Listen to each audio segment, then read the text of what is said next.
नमस्कार, स्वागत है आपका खबर विशेष में। मैं हूं उत्कर्ष मिश्रा।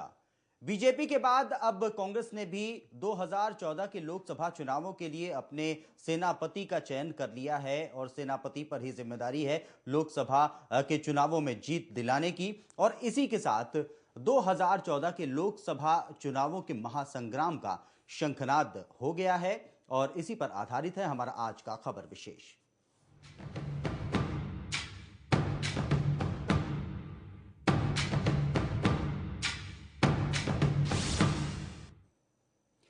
देश की दोनों दिग्गज पार्टियां बीजेपी और कांग्रेस इस समय चुनावी तैयारी में पूरी तरह से मशगूल हैं। एआईसीसी की बैठक में कांग्रेस पार्टी ने राहुल गांधी पर बड़ी जिम्मेदारी सौंपते हुए उन्हें 2014 के लोकसभा चुनावों की जिम्मेदारी सौंपी है।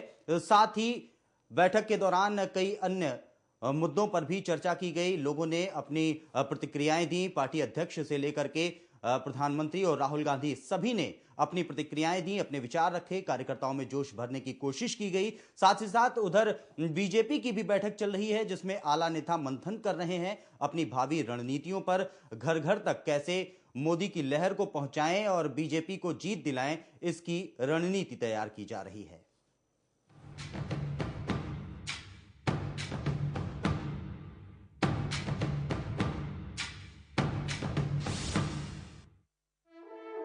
दो 2014 के लोकसभा महासंग्राम का शंखनाद हो चुका है। रणभेरियां सज चुकी हैं, बिगुल बज चुके हैं, सेनापति तैनात हो गए हैं। जी हां, कांग्रेस ने भी ये तय कर लिया है कि पार्टी किसका नेतृत्व लेकर चुनावी मैदान में उतरेगी। बीजेपी ने तो पहले ही अपना खेवनहार तय कर लिया था और नरेंद्र मोदी को अपनी सेना का सेनापति बनाकर तलवार चलाने के लिए मैदान में उतार दिया था। मगर अब तक ये सियासी युद्ध अपने पूरे रंग में नहीं आ पा रहा था क्योंकि सामने खड़ी सेना का सेनापति अभी तय नहीं हुआ था। मगर कांग्रेस ने भी अपनी सेना की कमान राहुल गांधी को सौंप दी है और इसी के साथ हो गया शंखनाद महासंग्राम का। देश के दोनों दिग्गज दलों की धारदार सियासी तलवारें अब जीत के लिए चलने को तैयार हैं। एआईसीसी की बैठक में कांग्रेस अध्यक्ष सोनिया गांधी ने अपने अध्यक्षीय भाषण में ये साफ कर दिया कि राहुल पर फैसला लिया जा चुका है और यही आखिरी फैसला है। साथ ही उन्होंने कहा कि कांग्रेस आगे की लड़ाई के लिए तैयार है। सोनिया ने अपने भाषण में यूपीए सरकार की उपलब्धियां गिनाई। उन्होंने फूड बिल, लोकपाल बिल, भूमि अधिग्रहण बिल का हवाला दिया। साथ ही मनरेगा का भी जिक्र किया। सोनिया ने कहा कि आरटीआई से लोगों को सूचना का अधिकार मिला। शिक्षा का अधिकार कानून भी कांग्रेस ने पास कराया। सोनिया ने इस मौके पर जहां कांग्रेस के कामों का गुणगान किया तो वहीं बीजेपी को सांप्रदायिक पार्टी बताकर सियासी हमला भी किया। हमारे मुख्य राजनीतिक विपक्षी का रास्ता क्या है, मैं आपको बताती हूँ क्या है, आप खुद जानते हैं। यह समाज को बांटने और सांप्रदायिक आधार पर अलग अलग करने का है। यह कट्टरता और द्वेष फैलाने का है। यह एकता के नाम पर एक रूपता थोपने का है। यह दिखावती नरमी के नकाब के पीछे अपना असली चेहरा छिपाने का है। यह हमारे नेताओं की निंदा करने और उनके ऊपर झूठे आरोप लगाने का है और यहाँ तक कि यह रास्ता हिंसा भड़काने का है। उधर मंच पर जब बोलने के लिए राहुल गांधी आए तो उनका अंदाज देखने वाला था। कई दिनों से ठंडे पड़े राहुल के भाषण में जबरदस्त आक्रामकता दिखाई दी और वहां मौजूद कांग्रेसी नेताओं में उन्होंने खूब जोश भरने का काम किया। इस दौरान वहां मौजूद कांग्रेसियों में भी राहुल को लेकर काफी उत्साह दिखाई दिया। मगर देखना होगा कि उनका नेतृत्व पार्टी को वोट कितने दिला पाता है। विपक्ष के लोग कहते हैं कांग्रेस पार्टी को निकालो, कांग्रेस मुक्त भारत। कांग्रेस पार्टी है क्या? मैं उनके लिए बोल रहा हूं। आप इस बात को समझते हो? कांग्रेस पार्टी है क्या? कांग्रेस पार्टी एक संगठन नहीं है। कांग्रेस पार्टी एक सोच है, एक सोच है। यह सोच हमारे दिल में है। प्रेम की सोच, इज्जत की सोच, यह है कांग्रेस पार्टी। और ये बात सुन लो, मैं विपक्षियों से कह रहा हूं, ये बात सुन लो और समझ लो। ये कांग्रेस पार्टी की सोच नहीं है। ये 3000 साल से चली आ रही है। ये सोच, अगर आप हमारी किताबें पढ़ें, अगर आप गीता पढ़ें, अगर आप महाभारत पढ़ें, तो उन किताबों में ये सोच है। उधर शुक्रवार से ही दिल्ली में बीजेपी की राष्ट्रीय कार्यकारिणी की 3 दिवसीय बैठक भी शुरू हो गई। ये बैठक लोकसभा की 272 से अधिक सीटों को जीतने के लक्ष्य पर केंद्रित है। ये लोकसभा चुनाव से पहले बीजेपी की राष्ट्रीय कार्यकारिणी और परिषद की आखिरी बैठक होगी, जिसमें बीजेपी के आला नेता 2014 के महासमर की रणनीतियों पर विचार करने वाले हैं। Party one vote one note और मिशन 272 प्लस अभियानों के जरिए मतदाताओं तक पहुंचने के लिए अपने कार्यक्रमों को अब अंतिम रूप देने की कोशिश में है। इसके अलावा पार्टी के मोदी फॉर पीएम कार्यक्रम को भी बेहतर बनाने के लिए चर्चा की जाएगी। गौरतलब है कि बीजेपी अपने विभिन्न अभियानों के जरिए देश भर में घर घर जाकर लोगों से मिलेगी और बीजेपी के लिए वोट तैयार करेगी। इसके अलावा आम चुनावों से पहले राज्यवार रणनीतियां भी तैयार की जानी हैं। खैर, अब चुनाव ज्यादा दूर नहीं है, तैयारियां भी जोरों पर हैं। देखना होगा कि मोदी और राहुल पर दांव खेलना बीजेपी और कांग्रेस को कितना फायदा दिला पाता है। न्यूज डेस्क, खबर फास्ट।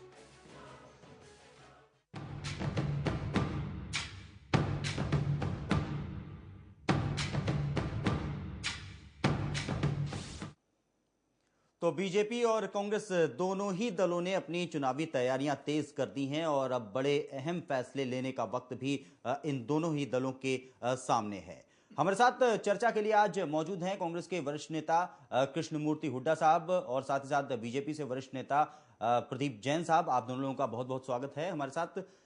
निश्चित रूप से हुड्डा साहब आपके पास आएंगे। जिस तरह से आज एक काफी लंबे समय से इस बात का इंतजार किया जा रहा था कि चुनावों से संबंधित कुछ बड़ी जिम्मेदारी राहुल गांधी को सौंपी जाए, आज फाइनली सौंप दी गई राहुल गांधी को 2014 के लोकसभा चुनावों की जिम्मेदारी। क्या मानते हैं आप, कितना फर्क पड़ेगा? देखिए, ऑल इंडिया कांग्रेस कमेटी के सेशन की हर कांग्रेस जन और खास तौर पे जो ऑल इंडिया कांग्रेस कमेटी के सदस्य हैं वो इंतजार करते हैं जी। मैंने 1975 में पहला ऑल इंडिया कांग्रेस कमेटी का सेशन अटेंड किया था मोहाली में जी, और करीब 20-25 सेशन मैंने अटेंड किए हैं जी।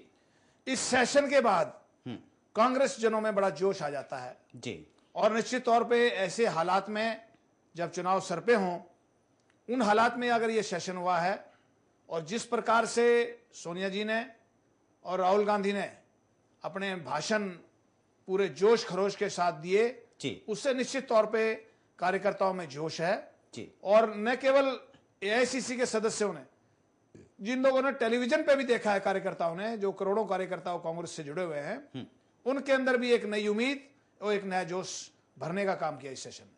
बिल्कुल जैन साहब, आपके पास आएंगे। क्या मानते हैं आप, कांग्रेस ने भी अपना सेनापति तय कर लिया है। नरेंद्र मोदी अकेले अभी तक चुनावी मैदानों में गरज रहे थे और उनके लहर की बातें की जा रही थी और कांग्रेस के कार्यकर्ता भी और राहुल गांधी भी काफी जोश के साथ नई जिम्मेदारियों के साथ नजर आ रहे हैं। ये कांग्रेस का अंदरूनी विषय है जी। बीजेपी को कितना अलर्ट होना चाहिए? नहीं, बीजेपी इसमें अलर्ट होने का विषय नहीं मानता। बीजेपी एक जिम्मेदार, गंभीर, सकारात्मक रूप से राजनीति करने वाला राजनीतिक दल है जी। और नरेंद्र मोदी के नेतृत्व में 2014 का आगामी चुनाव हम बहुत ही गंभीरता से लड़ने जा रहे हैं जी। इसमें छोटी बड़ी सब बारीकियां रणनीतिक तौर पर हम इस कार्यकारिणी की बैठक में तय कर रहे हैं जी। कल हमारा परिषद का अधिवेशन दिल्ली में है, परसों जाकर के संपन्न होगा। उसमें मिशन 2272 का जो लक्ष्य हमने रखा है उसकी पूर्ति के लिए हम क्या छोटे बड़े काम कर सकते हैं, राज्य के अनुसार, अखिल भारतीय स्तर पर, उन सब कामों का अंतिम रूप हम देने वाले हैं। बिल्कुल हुड्डा साहब, राहुल गांधी को अब तो 2014 के लोकसभा चुनाव की जिम्मेदारी भी मिल गई है। हालांकि प्रधानमंत्री पद का उम्मीदवार उन्हें घोषित किया जाए, इसकी उम्मीदें की जा रही थी, लेकिन नहीं घोषित किया गया। फिलहाल सोनिया गांधी ने ये कहकर के अपना पल्ला झाड़ लिया कि कांग्रेस में ये परंपरा नहीं रही है। फिलहाल जिस तरह से पिछले चुनावों की जिम्मेदारी मिली थी राहुल गांधी को, कुछ खासा असर उनके नाम का नहीं पड़ा था, तो इसके बाद फिर 2014 के लोकसभा चुनाव की जिम्मेदारी उन्हें सौंपी जा रही। क्या कांग्रेस के पास विकल्पों का अभाव था? देखिए, पिछले चुनाव को आप लोकसभा के चुनाव की तुलना ना कीजिएगा जी। वो स्टेटों की अलग हालात होते हैं, उनकी अलग परिस्थितियां होती हैं, और वहां के हिसाब से दिल्ली में हम 15 साल से राज में थे, और लोगों को इनकम्बेंसी का भी असर पड़ा है। राजस्थान में भी इसी प्रकार की बात हुई है, और कुछ और भी कई मुद्दे थे जिसकी वजह से हालात ऐसे हुए। तो मैं उनकी तुलना लोकसभा के चुनाव से नहीं करना चाहता। लोकसभा के चुनाव पूरे देश में होंगे। निश्चित तौर पे पार्टी आज पूरी तरह से तैयार है, और ये सम्मेलन जो हुआ है इससे निश्चित तौर पे जो कार्यकर्ताओं में जोश आया है, कार्यकर्ता अपनी जिम्मेवारी संभालेंगे, और घर घर जाके जो ये प्रचार है, कांग्रेस पार्टी ने जो जो काम किए हैं, जो श्रीमती सोनिया गांधी ने आपको गिनवाए हैं, उनको घर घर तक पहुंचाएंगे, और निश्चित तौर पे हम पूरी ताकत के साथ 2014 का चुनाव लड़ेंगे। बिल्कुल जैन साहब, कांग्रेस पूरी ताकत के साथ 2014 का चुनाव लड़ने जा रही। नरेंद्र मोदी जब अपनी रैलियां करते हैं तो खूब गरजते हैं, और उनकी रैलियों में खासी भीड़ भी इकट्ठा होती रही है। जितनी भी रैलियां की हैं वो उसको लेकर के उसमें इकट्ठा होने वाली भीड़ के नाम पर बीजेपी अपनी पीठ थपथपाने का खूब काम करती आई है। लेकिन केजरीवाल के आने के बाद, आम आदमी पार्टी के दिल्ली में प्रदर्शन के बाद कहीं ना कहीं चर्चाओं के बाजार में अरविंद केजरीवाल की चर्चा इतनी आगे बढ़ी जिससे मोदी की चर्चा कुछ कम हुई थी। अब अगर पूरे जोश के साथ राहुल गांधी भी नजर आने लगेंगे तो बीजेपी के लिए मुश्किलें और भी बढ़ जाएंगी। राहुल गांधी जी कांग्रेस की प्रचार कमेटी के प्रमुख बने हैं जी। जैसा मैंने शुरू में कहा था, उनका अपना अंदरूनी मामला है जी। लेकिन जैसी अपेक्षा की जा रही थी कि उनको प्रधानमंत्री का प्रत्याशी घोषित किया जाएगा जी, और अब घोषित ना किए जाने से मुझे लगता है कि कांग्रेस राहुल गांधी को बचाना चाहती है। हार के डर से कांग्रेस ने राहुल गांधी को प्रधानमंत्री के तौर पर प्रोजेक्ट नहीं किया है। जहां तक ये कहना कि हम अपनी उपलब्धियों के आधार पर लड़ेंगे, बेहतर होता कि विकास और सुशासन की बात की जाती है। आप किन उपलब्धियों की बात करना चाहते हैं? अभी 3 जनवरी को जब प्रधानमंत्री जी ने दिल्ली में पत्रकार वार्ता में अपनी नाकामियों का जिक्र किया, महंगाई रोक नहीं पाए, भ्रष्टाचार पर अंकुश नहीं लगा पाए, रोजगार के अवसर बढ़ा नहीं पाए, देश की आर्थिक स्थिति डूबने से बचा नहीं पाए, तो आखिर तुम्हारी उपलब्धियां क्या है? आज देश विकास मांगता है। आज विकास देश के अंदर सुशासन की आवश्यकता है। आज देश के अंदर प्रशासन के अंदर पारदर्शिता की आवश्यकता है। इन तीनों के तीनों मोर्चे पर जिस तरह से कांग्रेस पूरी तरह से बुरी तरह से विफल हुई है, भारतीय जनता पार्टी ये कहना चाहती है कि आज देश विकास मांगता है। 21वीं सदी का भारत दुनिया का नेतृत्व करना चाहता है। लेकिन आज सोनिया गांधी के वक्तव्य को सुनकर मुझे बड़ी निराशा हुई जब उन्होंने सांप्रदायिकता की बात की। क्या सोनिया जी इस चुनाव को सांप्रदायिकता बनाम धर्मनिरपेक्षता बनाना चाहती है? क्या सोनिया जी सांप्रदायिकता बनाम धर्मनिरपेक्षता के नाम पर इस देश के समाज को बांटना चाहती है? ये कांग्रेस ने हर चुनाव में इस तरह के हथकंडे अपनाए हैं। लेकिन मुझे पूरा भरोसा है 2014 में होने वाले चुनाव में भारत का जागरूक समाज, भारत का जिम्मेदार समाज, भारत की युवा पीढ़ी 21वीं सदी के भारत के लिए, नरेंद्र मोदी के लिए कमल के फूल पर निशान मोहर लगाकर 2014 में भारतीय जनता पार्टी को पूर्ण बहुमत देने वाली। बिल्कुल, 2 सवाल हुड्डा साहब यहाँ पर जैन साहब ने उठाए हैं, सांप्रदायिकता और धर्मनिरपेक्षता। इस पर हम आपसे बाद में बात करेंगे। पहले क्या राहुल गांधी को पीएम कैंडिडेट कांग्रेस ने इसलिए नहीं घोषित किया क्योंकि उसे डर है चुनाव में हारने का? देखिए, जब से देश आजाद हुआ है जी, पहले प्रधानमंत्री पंडित जवाहरलाल नेहरू थे। जिस समय चुनाव हुआ तो उस समय भी हमने उनको प्राइम मिनिस्टर का कैंडिडेट घोषित नहीं किया। और हमारी पार्टी प्रजातांत्रिक पार्टी है। जो लोग चुन के आएंगे वो लोग अपना नेता चुनेंगे। बीजेपी के बारे में मैं कुछ नहीं कहना चाहता कि वो तानाशाह है या नहीं है, लेकिन हमारी पार्टी में 2004 में सोनिया जी के नेतृत्व में चुनाव लड़ा गया जी, और उसके बाद एमपीज की मीटिंग हुई कांग्रेस के संसदीय दल की जी, पार्लियामेंट हाउस के अंदर मीटिंग हुई। सब ने एक सुर से सोनिया जी को प्रधानमंत्री पद के लिए अपना लीडर चुन लिया। लेकिन सोनिया जी ने स्वयं प्रधानमंत्री ना बनके डॉक्टर मनमोहन सिंह को प्रधानमंत्री बनाया। तो इस प्रकार से राजीव जी थे जिस समय पार्टी प्रेसिडेंट थे, उनको भी हमने कभी प्राइम मिनिस्टर का कैंडिडेट घोषित नहीं किया। श्रीमती इंदिरा गांधी थी, वो 2-3 बार बनी देश की प्राइम मिनिस्टर, उनको भी चुनाव से पहले हमने अपना प्राइम मिनिस्टर का कैंडिडेट घोषित नहीं किया। तो हमारी पार्टी की परंपरा है कि जो चुने हुए प्रतिनिधि आएंगे मेंबर पार्लियामेंट्स, वो आके चुनेंगे। हम पहले कभी अपना लीडर नहीं चुनते, पहले अपना वो नहीं चुनते। सिर्फ डॉक्टर मनमोहन सिंह का एक स्पेशल वो था कि वो 5 साल प्रधानमंत्री रह चुके थे, तो श्रीमती सोनिया गांधी ने कह दिया कि भाई ये प्रधानमंत्री थे ही नहीं, कि अगले प्रधानमंत्री भी ये होंगे। चलिए, परंपरा की बात आप दोहराने की कोशिश कर रहे हैं। फिलहाल धर्मनिरपेक्षता और साथ ही साथ सांप्रदायिकता, क्या कांग्रेस चाहती है कि ये इन बिंदुओं पर केंद्रित किया जाए ये लोकसभा का चुनाव? जैन साहब जैसा कह रहे थे। देखिए, कहने की जरूरत नहीं है, मैं नहीं कह रहा हूं, सोनिया जी ने अपने भाषण में कहा है। मैं इसमें कहने की जरूरत नहीं है। के विशेष सत्र में उन्होंने इसी शब्द पर और इसी मुद्दे के ऊपर आग्रह पूर्वक कहा है। मैं उनकी बात दोहरा रहा हूं। मुझे कहने की जरूरत नहीं है जी। ये लोग देश को बांटना चाहते हैं, ये ऐसे हालात पैदा करना चाहते हैं कि ये देश बिखर जाए, लेकिन कांग्रेस पार्टी इनको ऐसा कभी नहीं करने देगी। और कांग्रेस पार्टी सभी समुदायों को, सभी जातियों को इकट्ठा करके चलने में विश्वास करती है। ये काम इनका है। ये राजनीतिक लाभ उठाने के लिए पता नहीं कहां किस किस स्तर पर ये चले जाते हैं, मैं इसके बारे में नहीं कहना चाहता। लेकिन कांग्रेस पार्टी का एक है कि ये 36 बिरादरी को साथ लेके चलेगी और हर समुदाय को सम्मान देगी और सम्मान के साथ उनको आगे बढ़ाएगी। सांप्रदायिकता का मुद्दा कांग्रेस की ओर से हमेशा उठाया जाता है हुड्डा साहब, आखिर क्या वजह है कि सांप्रदायिकता को ही सबसे ज्यादा मुद्दा बनाने की कोशिश की जाती है? और कोई हथियार क्या कांग्रेस के पास नहीं है? देखिए, ये बीजेपी आज से नहीं है, ये शुरू से कर रही है और इन्होंने हमेशा कोशिश की है, चाहे वो बाबरी मस्जिद का सवाल हो या कोई और मामला हो या कहीं कुछ गुजरात में राइट्स हुए हों, जहां भी कुछ हुआ है, ये हमेशा अपना राजनीतिक लाभ उठाने के लिए ये इस प्रकार की बातें करते हैं। इसलिए कांग्रेस पार्टी इनकी नाकामियों को, इनका जो इन्होंने जो किया है उनको पब्लिक तक दिखाने की कोशिश करती हैं। इसलिए हम इनको हमेशा सांप्रदायिक कहते हैं। बिल्कुल, जैन साहब, हमेशा सांप्रदायिकता का आरोप बीजेपी पर पहले भी लगता रहा है और नरेंद्र मोदी का चेहरा भी हिंदूवादी नेता के तौर पर ही खास तौर से चर्चा में रहा है।